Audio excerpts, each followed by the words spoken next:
प्रदेश के शिक्षा मंत्री कंवरपाल गुर्जर ने आज पंचकुला में हरियाणा विद्यालय शिक्षा बोर्ड भिवानी और SCERT के तत्वाधान में 6ठी से 10वीं कक्षा के इतिहास के नए पाठ्यक्रम वाली पुस्तकों को टैबलेट के माध्यम से लोकार्पण किया। उन्होंने निपुण हरियाणा मिशन के तहत पहली से तीसरी कक्षा के बच्चों के लिए निपुण पुस्तकों का भी लोकार्पण किया। शिक्षा मंत्री ने कहा कि सरकार ने नई शिक्षा नीति को 2024-25 तक लागू करने का लक्ष्य रखा है।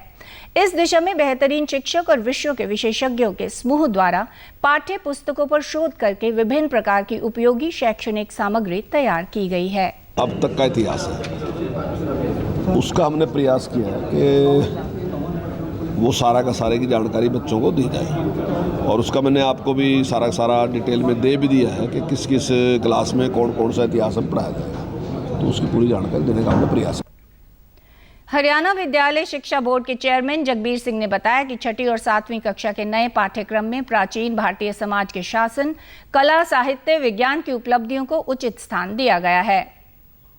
10वीं तक की 5 इतिहास की पुस्तकों में परिवर्तन किया गया है। जिस बारे में हमारे विद्यार्थी बहुत कम पढ़ते थे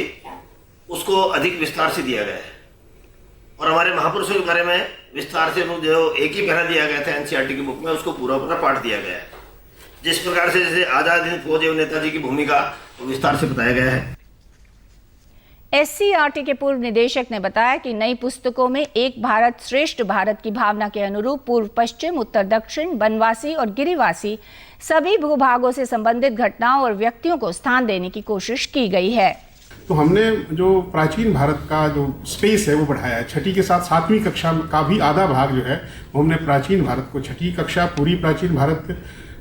को समर्पित है, 7वीं कक्षा का भी और लगभग आधा पाठ्यक्रम वो प्राचीन भारत, क्योंकि वो स्पेस ज़्यादा मांगता था। उसके बाद जो मध्यकाल है जिसमें भारत उसको मुख्य तौर पर संघर्ष के काल के तौर पर दिखाया गया है, क्योंकि हमारी न्यू एजुकेशन पॉलिसी के तहत ही भारत बोध की बात हुई और इसके साथ साथ जो नई रिसर्चेज हुई उनको इंक्लूड करने की बात थी, तो वो काम इतिहासकारों की